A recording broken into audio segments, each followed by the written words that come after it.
Yo, what's going on, everyone? It's your boy DLloyd. So it looks as if Trae Young and the Cleveland Cavaliers, they arranged a secret workout that a lot of people really did not know about until now. Of course, we found this out yesterday, and this is just a few days before the NBA draft. The draft is Thursday, and things are a little interesting as to what the Cleveland Cavaliers are going to do with this pick, because they have a ton of options as to what they can actually do.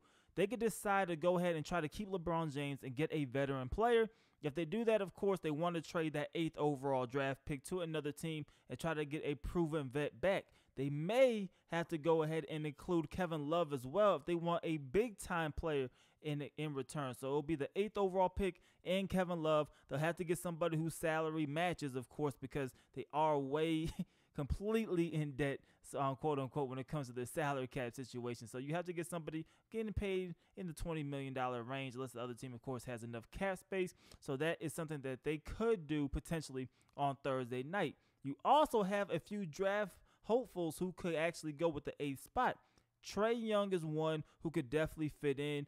You could get a point guard who could stretch out the floor. LeBron James likes to be around shooters. Trae Young, of course, one of the better shooters in this draft class, one of the better scorers in this draft class, and also a very underrated passer. He just has a huge question mark when it comes to what he does on the defensive side of the ball. But Trae Young could potentially be there at 8. We do know there are teams who are also interested in trying to get Trae Young. We also know the Knicks are interested in trying to get Trae Young. And there also could be a team that decides to trade up, maybe to the 5th, 6th, or 7th spot and get Trae Young before he falls all the way to 8. Another interesting case could be Michael Porter Jr. I think this one is the best fit. The problem is Michael Porter Jr. now going to fall all the way down to 8. So originally, after the college season ended, we thought Michael Porter Jr.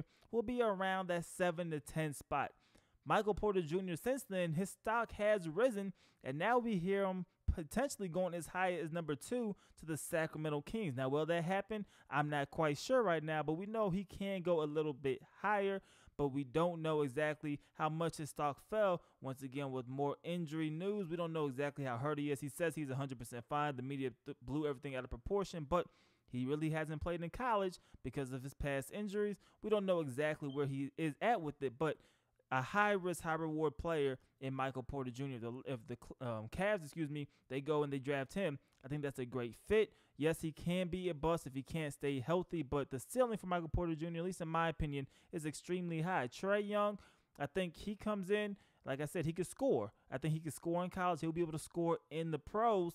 I just don't think his ceiling is as high. I know a lot of people love him. I think the defensive liability is huge, and I don't know how consistently he'll be able to shoot those shots in the NBA. So that's my biggest thing with Trae Young. Could he eventually be a very good starter? Yes. Could he potentially be borderline all-star? Yes. Is he going to be that franchise player? I don't think he'll ever get to that point where you could trust him to take anybody around you and take you to the promised land. I don't think that could actually happen. But it looks like the Cavs, they have a ton of decisions they can do. They had a private workout with Trae Young, so they got to see him firsthand. We'll see what they do Thursday night. But you guys let me know how you guys feel about this in the comment section below right now. What do you guys think the Cleveland Cavaliers are going to do on draft night? Are they going to draft Michael Porter Jr.? They're going to go after Trae Young, or they're going to go ahead and try to trade that pick, or maybe they take a dark horse and they take another player. Let me know how you guys feel about that in the comment section below. It's your boy DLloyd. I'm going to see y'all next time. Peace.